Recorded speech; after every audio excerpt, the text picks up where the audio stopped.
આપેલી છે. કઈ આપેલી છે? ષટકોણીય સમૃદ્ધ સંકુલિત રચનામાં અષ્ટફલકીય છિદ્રો એટલા હોય છે જેટલી આયન કણોની સંખ્યા હોય છે. અષ્ટફલકીય છિદ્રો કેટલા હોય? જેટલા આયન એટલે કે પરમાણુની સંખ્યા હોય તેટલા એમના અષ્ટફલકીય છિદ્રો હોય.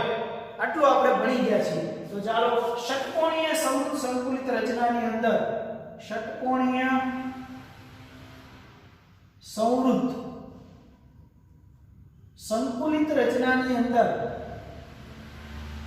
સંકુલિત અષ્ટફલકીય છિદ્રોની સંખ્યા એટલી જ હોય જેટલા કણોની સંખ્યા હોય. પરમાણુની સંખ્યા કેટલી હોય? અષ્ટફલકીય છિદ્રોની સંખ્યા એમ લખી દો ખાલી. છિદ્રોની સંખ્યા કેટલી હોય? જેટલા કણોની સંખ્યા હોય. કણો અથવા તો પરમાણુની સંખ્યા હોય એવું પણ કહી શકીએ. પરમાણુની સંખ્યા હોય તેટલા જ એમના છિદ્રોની સંખ્યા હોય છે. તેથી ફેરક ઓક્સાઇડની રચના HCP રચના ધરાવે છે. કઈ કીધો છે? Ferric oxide. ફેરિક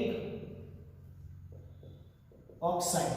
હવે જે ફેરિક ઓક્સાઇડ જે છે એ શું કરે છે?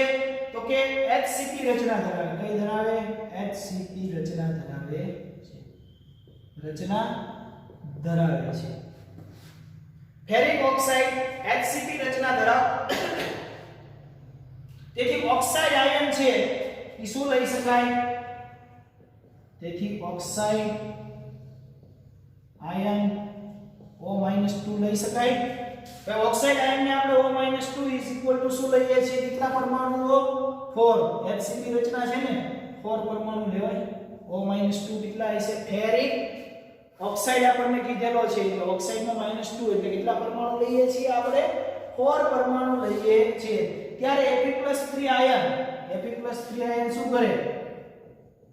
અષ્ટફલકીય આ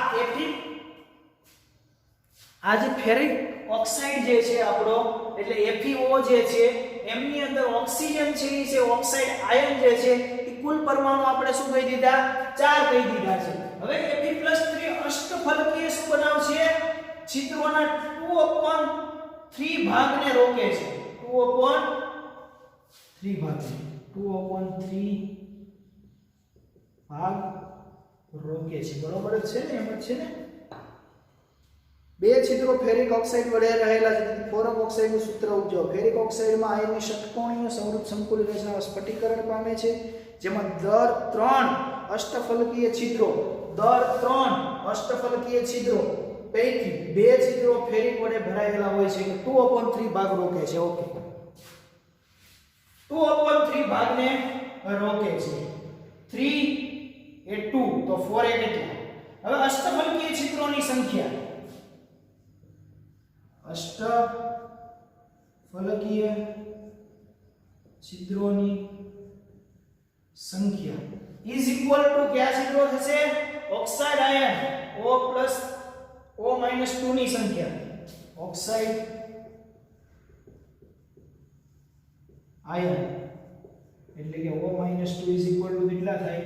4 થશે. આ આપણે જાણીએ છીએ. હવે આમ Fe+3 કેટલા થાય?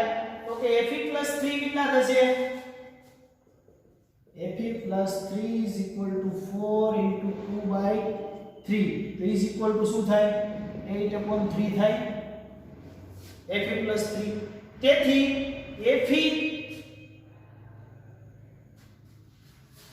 Fe+3 આપણને મળી ગયા. ઓકે, કેટલા મળ્યા? 8/3. તેથી આનું સૂત્ર શું થાય? ચાલો સૂત્ર આપણે ગણી લઈએ. હવે આપણે કે તેથી સૂત્ર એમનું બનશે. અને ભૂસી નાખું છું ઉપરનું, તમે લખી લીધું હશે. તેથી આપણે એવું કહી શકીએ કે Fe+2 જે છે Fe કેટલું મળ્યું? 8/3. Fe+3 છે ને અને ઓક્સિજન કેટલા છે? 4. આ એક સૂત્ર મળ્યું. આમ આવું થાય. Fe+3 ની જગ્યાએ આ સૂત્ર મળ્યું. હવે Fe છેદમાં નથી લખતો. આ જે Fe8O12 ઇઝ ઇક્વલ ટુ શું થાય? Fe2O3 આના બરાબર આવું લખીએ. Fe3 4 4 તેરી 12 આવું થાય ને 4 4 તેરી 12 અને 4 દુ 8 એટલે 2 છે Fe2O3 લખી શકાય એટલે આમ લખો તો પણ ચાલે આમ લખો તો પણ ચાલે ઓકે આ તો સરળતાથી બતાવી દીધું Fe2O3 સૂત્ર ઉપજાવવાનું કીધું છે આપણે ઉપજાવી દીધું છે ચાલો હવે ત્યાર પછી આગળ વધીએ નીચેનામાંથી દરેક p પ્રકારના કે n પ્રકારના અર્ધવાહકે તેનું વર્ગીકરણ કરો ચાલો ઇન્ડિયમ વડે ડ્રોપ કરેલું ગેલિયમ અને બોરોન વડે ડ્રોપ કરેલું સિલિકોન ઇલેક્ટ્રોનની ઉણપ છે કે ઇલેક્ટ્રોન વધી જાય છે 4 ઇલેક્ટ્રોન લઈ દરેકની બાહ્યતમ કોષના ઇલેક્ટ્રોન લઈને તમે ડ્રોપિંગ કરી શકો છો ડ્રોપિંગનો ટોપિક શીખી ગયા ગોલ્ડની પરમાણુય ત્રિજ્યા ફલક કેન્દ્રીય એકમ કોષના સ્ફટિકીકરણમાં કોષની ધારની લંબાઈ કેટલી હશે હું કરાવું છું તમને 1.21 ચાલો 1.21 આપણે કરી લઈએ હવે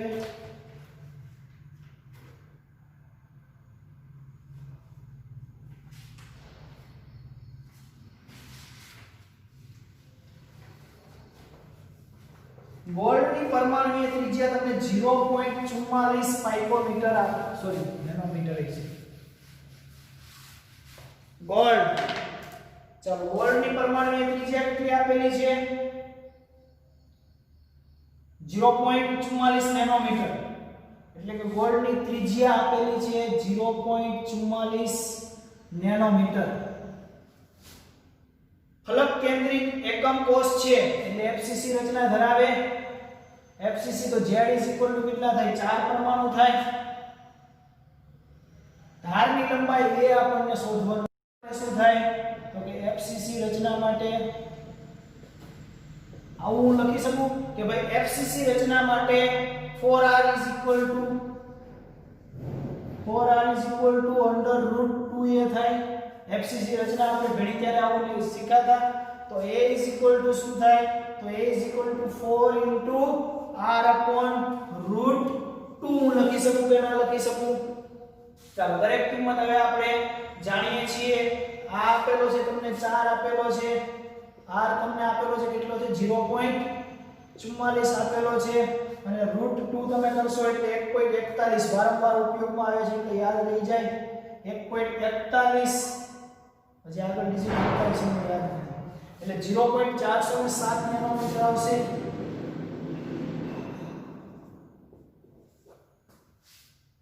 આ થઈ ગયો તમારો ગોલ્ડની પરમાણુય ત્રિજ્યામાં ધારની લંબાઈ ચાલો એ મળી ગયો ધારની લંબાઈ a એના પછી આગળ કરીએ ચલો ત્યાર પછી કોયડા નંબર સ્વાધ્યાયનો પ્રશ્ન નંબર 1.22 જોઈએ 1.22 જે તમારો પ્રશ્ન છે કે પટ સિદ્ધાંતના પ્રયયના સંદર્ભમાં શું તફાવત છે તફાવત આપવાના છે બે આપણે એક તફાવત તમારો એવો કીધેલો છે કે વાહક અને અવાહક વચ્ચે વાહક અને અવાહક વચ્ચે તફાવત આપી શકો વાહક અને અવાહક વચ્ચે તફાવત એટલે 10-15 લીટી નથી તમારી લખવાની માત્ર ને માત્ર બે ટોપિક આવરી લેવાના છે તફાવતની અંદર એક લખશો કે અવાહકમાં સંયોજકતા પટ અને વાહકતા પટ વચ્ચે અવાહકની અંદર શું હોય સંયોજકતા પટ અને વાહકતા પટ આ બંનેની વચ્ચે ઊર્જાનો ગેપ કેવો હોય ઊર્જા ગેપ વધારે હોય જ્યારે વાહકની અંદર શું હોય ઊર્જાનો ગેપ ઓછો હોય તોની વચ્ચે સંયોજકતા પટ અને વાહકતા પટ વચ્ચે જે આપણે ગ્રાફ ગણ્યા હતા ને ત્રણ વાહક અવાહક અને અર્ધવાહક માટે એમ એના ઉપરથી લખો ત્યાર પછી બીજો તફાવત તમને પૂછેલો છે તે પૂછેલો વાહક અને અર્ધવાહક હવે જો વાહકની અંદર તો લખી શકો કે સંયોજકતા પટ અને વાહકતા પટ વચ્ચે કોઈ ઊર્જાનો ગેપ હોતો નથી જ્યારે અર્ધવાહકની અંદર ગેપ કેવો હોય છે થોડો હોય છે જેના કારણે અમુક ઇલેક્ટ્રોન છે એના કારણે વિદ્યુતનું વહન થાય છે. પછી તમારે શું કરવાનું, આટલો તફાવત લખી અને આકૃતિ દર્શાવી દેવાની. 3 3 છે ને, વાહક, અવાહક અને અર્ધવાહકની. એટલે પ્રશ્ન આપણો પૂર્ણ થશે. ચાલો, ત્યાર પછી આપેલો છે 1.23 કે યોગ્ય ઉદાહરણ સાથે નીચેના પર્યાયો સમજાવો. યોગ્ય ઉદાહરણ સાથે તમને આપેલું શોર્ટકી ક્ષતિ, ફ્રેન્કલ ક્ષતિ, આંતરાલીય ક્ષતિ અને એફ કેન્દ્રોવાળી ક્ષતિ. ચારે ચાર થિયરી જે છે આપણી ટેક્સ્ટની અંદર ભણ્યા થઈ બેઠે આપેલી છે ટોપિકમાં, એ લખી દેવાની છે. ચાલો 1.24 કરીએ. 1.24 છે એલ્યુમિનિયમ સમઘનીય. કેવો છે? એલ્યુમિનિયમ સમઘનીય સંવૃત સંકુલિત રચનામાં સ્ફટિકરણ પામે છે. રકમ હું લખી દઉં છું અહીંયા.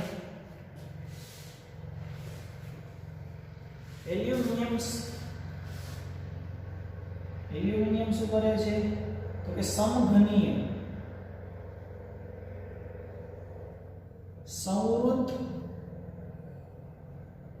સંકુલિત રચનામાં સ્ફટિકરણ પામે છે. જેમની ધાત્વીય ત્રિજ્યા તમને આપેલી છે. આર કેટલો આપેલો છે? ધાતુની ત્રિજ્યા આપેલી છે 125 પાઇકોમીટર. 125 પાઇકોમીટર આપેલી છે. તો એકમ કોષની ધારની લંબાઈ કેટલી થશે? પહેલું તમને શોધવાનું કીધું છે એકમ કોષની ધારની લંબાઈ, અને બીજું જે શોધવાનું કીધેલું છે તે એલ્યુમિનિયમના 1 સેન્ટીમીટર ક્યુબ 1 સેન્ટીમીટર ક્યુબમાં કદમાં કેટલા એકમ કોષ રહેલા હોય? કેટલા એકમ કોષ રહેલા હોય? ચાલો, હવે આપણને એમ કીધું છે કે ભાઈ એલ્યુમિનિયમનું સમઘનીય સંવૃત સંકુલિત રચનામાં જ્યારે સ્ફટિકરણ થાય છે, એટલે કે એલ્યુમિનિયમનો જ્યારે આખો આવો સ્ફટિક બને છે, કોઈ ચોક્કસ રચનાવાળો આવો ક્રિસ્ટલ તૈયાર થાય છે, ત્યારે એમની અંદર આ જે સ્ફટિક તૈયાર થાય તો એમની અંદર એમની ત્રિજ્યા આપી દીધી છે 125 પાઇકોમીટર. આર આપી દીધો છે આખો સ્ફટિક તૈયાર થયેલી ત્રિજ્યા. આ સ્ફટિક કેવો છે? તો કે 125 પાઇકોમીટર ત્રિજ્યા ધરાવતો સ્ફટિક આપી દીધો. હવે એમનું સ્ફટિકરણ થયું તો એમાં એકમ કોષની ધારની લંબાઈ કેટલી છે, એટલે કે એ કેટલો છે એ શોધવાનું કીધું. અને એલ્યુમિનિયમના પછી જે આખો સ્ફટિક બન્યો એમાંથી શું લઈ લેવાનું? 1 સેન્ટીમીટર ક્યુબનો ટુકડો લઈ લેવાનો, અને એમાં કેટલા એકમ કોષ રહેલા હોય તો આમાંથી એક ટુકડો 1 સેન્ટીમીટર ક્યુબનો લઈ અને આમની અંદર કેટલા એકમ કોષ રહેલા હોય, કેટલા એકમ કોષ રહેલા હોય એ આપણને શોધવાનું કીધેલું છે. તો ચાલો સ્ટાર્ટ કરીએ. હવે એલ્યુમિનિયમ આપણને ખબર છે કે કઈ રચના ધરાવે? તો કે એલ્યુમિનિયમ છે સમઘનીય સંવૃત સંકુલિત રચના. એટલે કઈ રચના થઈ? સીસીપી રચના. તો સીસીપી રચના હોય તો Z કેટલા થાય? 4 પરમાણુ થાય કે ના થાય? R તમને આપી દીધેલો છે, કેટલો આપેલો છે? 125 પાઇકોમીટર આપેલો છે. એલ્યુમિનિયમ સીસીપી રચના ધરાવે છે એ આપણને અહીંયા જ કહી દીધું છે કે સમઘનીય સંવૃત સંકુલિત, એટલે ક્લોઝ ક્યુબિક ક્લોઝ પેક રચના આપણને આપી દીધેલી છે. હવે ધારની લંબાઈ માટે આપણે શોધવાનું હોય તો સીસીપી રચનામાં ધારની લંબાઈ પ્રથમ શું કીધું? એકમ કોષમાં ધારની લંબાઈ. તો ચાલો ધારની લંબાઈ. હવે આપણી રચના કઈ છે? સીસીપી રચના છે. તો બતાવો સીસીપી રચના અને એચસીપી રચના, આપણે બે રચના ભણ્યા હતા. તો સીસીપી રચનાની અંદર ધારની લંબાઈ કઈ રીતે શોધતા હતા? તો ત્રિજ્યા હતી ત્યારે આપણે એવું કરતા હતા કે 4r √2a કરતા હતા. આમાંથી હું a ને કરતા કરી લઉં એટલે આવું થઈ જાય a 4r/√2. લો આ થઈ ગઈ ધાર માટે. હવે દરેક વસ્તુ આપણને આપી દીધેલી છે, એ શોધવાનો છે. એમના એમ 4r કેટલો આપ્યો છે? 125 પાઇકોમીટર આપી દીધેલો છે /√2. આનું સાદુરૂપ આપશો, ગુણાકાર ભાગાકાર કરશો એટલે તમને જવાબ મળશે 354 પાઇકોમીટર. A કેટલા મળશે? 354 પાઇકોમીટર મળશે. આ આપણને મળી ગઈ એકમ કોષમાં ધારની લંબાઈ મેળવી. હવે શું કીધેલું છે કે એલ્યુમિનિયમ 1 સેન્ટીમીટર ક્યુબ કદમાં કેટલા એકમ કોષ રહેલા હોય? 1 સેન્ટીમીટર ક્યુબની અંદર કેટલા એકમ કોષ રહેલા હોય છે? હવે આપણે 1 સેન્ટીમીટર ક્યુબની અંદર શોધવાનું છે. આગળ નાખું છું. હવે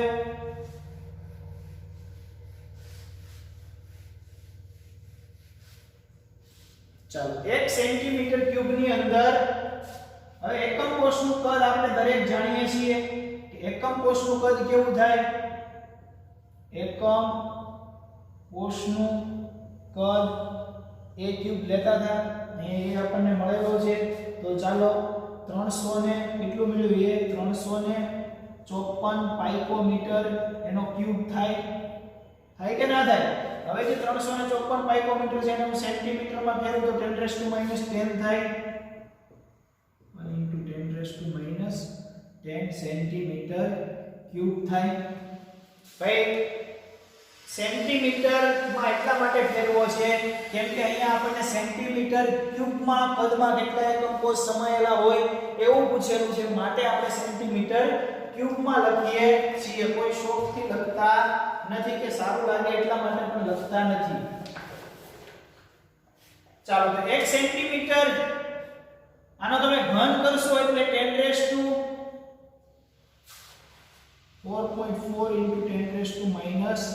10⁻23 સેન્ટીમીટર. હવે તમે કરી શકો તમારી જાતે કરી શકો તમે આને. ઓકે, આનો ઘન કરી ભાગ આગળ પાછળ કરી લઈ જશે. 1 સેન્ટીમીટર ક્યુબમાં આપણે અને સોરી સેન્ટીમીટર ક્યુબની અંદર ફેરવી દઈએ. હવે 1 સેન્ટીમીટર ક્યુબમાં એકમ કોષની સંખ્યા 1 સેન્ટીમીટર ક્યુબમાં એકમ કોષની સંખ્યા કેટલી થાય? એકમ કોષની સંખ્યા તો કે 1 સેન્ટીમીટર ક્યુબમાં 1/4.4 × 10⁻23 એટલે તમને જવાબ કેટલો મળશે?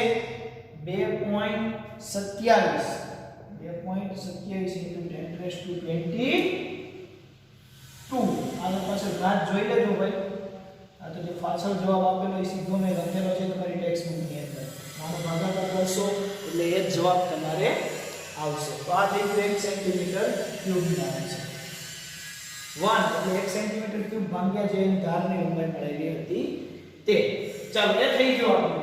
હવે ત્યાર પછી આગળ તમને આપેલો છે એક્ઝામ્પલ 1.25. એ પણ દાખલો છે.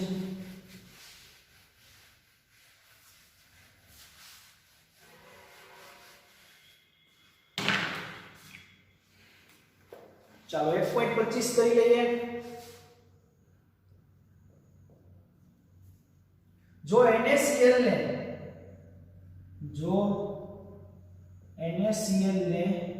10⁻³ મોલ % સ્ટ્રોન્શિયમ ક્લોરાઇડ વડે શું કરવામાં આવે? ડોપ કરવામાં આવે તો ધન આયન અવકાશની સાંદ્રતા શું થશે? તો ધન આયન અવકાશની સાંદ્રતા શું થશે? ચાલો અહીંયા જુઓ. અહીંયા એવું કીધું છે કે NaCl જે છે એના 10⁻³ મોલ ટકા આપણે સ્ટ્રોન્શિયમ ક્લોરાઇડ એની અંદર ડોપ કરવામાં આવે છે. એટલે કે આની અંદર આ NaCl જે છે NaCl આવી રીતે ગોઠવાયેલો હોય. NaCl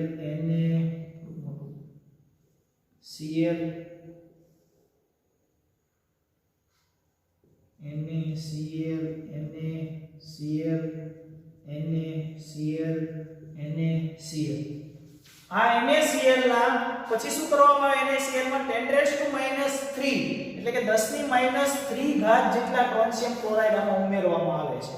હવે આમની સાંદ્રતા શરૂઆતમાં પહેલા NaCl ની સાંદ્રતા કંઈક હોય, એ જે કંઈ સાંદ્રતા હોય એ 1 મોલે સાંદ્રતા હોય. આવું 11th સાયન્સ ની અંદર આપણે ભણીને આવ્યા છીએ. જે કંઈ સાંદ્રતા આપેલી છે એના પ્રતિ મોલ સાંદ્રતા તમને આપી દીધેલી હોય. ઓકે, હવે સ્ટ્રોન્શિયમ ક્લોરાઇડ ઉમેરવામાં આવે તો આપણને ખબર છે કે સ્ટ્રોન્શિયમ ઉપર +2 વીજભાર છે, ક્લોરીન ઉપર માઈનસ છે કે નહીં? સ્ટ્રોન્શિયમ ઉપર +2, જ્યારે સોડિયમ ઉપર કેવો છે +1. હવે એક સ્ટ્રોન્શિયમ જો આમાં એડ થાય તો શું થાય? 2 સોડિયમની જગ્યા ખાલી થાય, કેમ કે આના ઉપર +2 વીજભાર છે, આના ઉપર 2 સોડિયમ જાય એટલે 2 સોડિયમ આવી રીતે ખાલી થશે, ત્યારે એક સ્ટ્રોન્શિયમ આવશે અને એક છિદ્ર ખાલી રહેશે. તો એનો મતલબ એમ કે 10 સોડિયમ હોય એમની અંદર જો 5 સ્ટ્રોન્શિયમ ઉમેરું તો 10 એ 10 સોડિયમ જતા રહે, 5 સ્ટ્રોન્શિયમ આવી જાય અને 5 જગ્યા ખાલી રહી કે નહીં? બસ એક દાખલો અહીંયા પૂછેલો છે. ચાલો ગણતરી શરૂઆત કરીએ આપણે.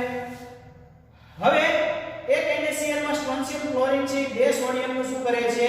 વિસ્થાપન કરે છે. એક NaCl માં સ્ટ્રોન્શિયમ ક્લોરાઇડ ઉમેરતા ખાલી સમજવા માટે, એક NaCl માં સ્ટ્રોન્શિયમ ક્લોરાઇડ ઉમેરતા 2 સોડિયમ નું શું કરે છે? આમ તો આપણને ખબર પડી જાય સાંદ્રતામાં શું ફેરફાર થશે, આના કરતા અડધા થઈ જાય છે એટલે અડધી જ થશે સાંદ્રતા, પણ છતાંય ગણતરી બતાવવી પડશે આપણે.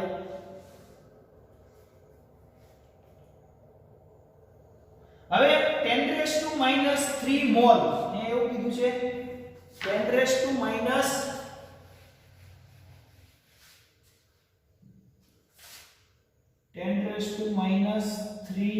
મોલ percentage સ્ટ્રોન્શિયમ ક્લોરાઇડ નો અર્થ શું થાય? આનો અર્થ 10⁻³ મોલ સ્ટ્રોન્શિયમ ક્લોરાઇડ નો અર્થ એવો થાય કે NaCl ના 100 મોલ માં ધન આયનના છિદ્રો જે છે, NaCl ના 1 મોલ ધન આયન, NaCl ના 1 મોલ ધન આયનની અંદર શું થાય છે?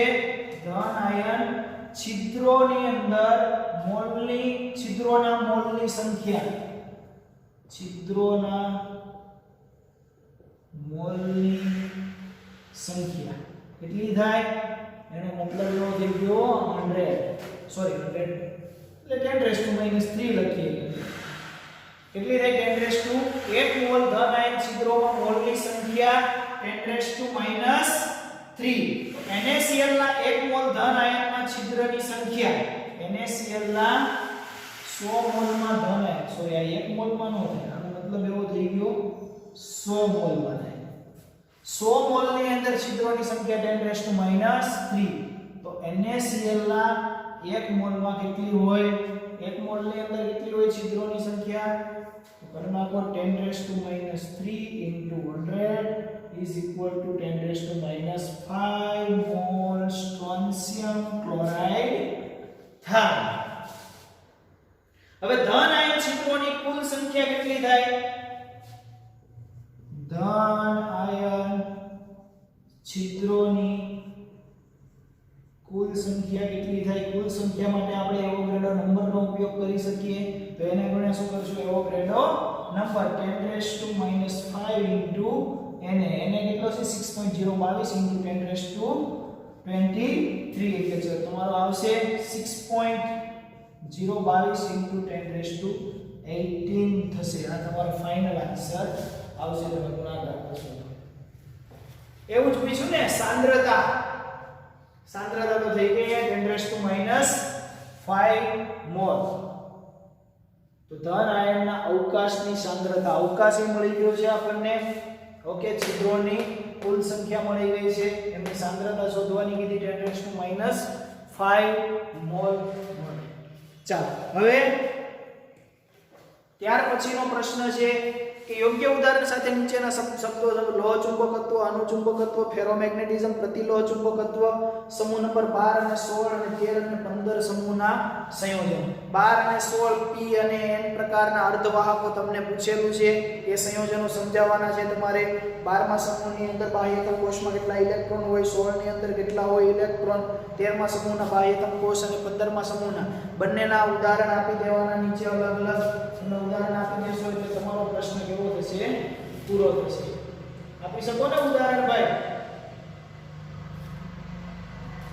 તમારે શું કરવાનું છે? ખાલી ઉદાહરણ આપવાના છે. ઉદાહરણ ખાસ લખવા પડે, એની અંદર ઉદાહરણ વગર ચાલે નહીં.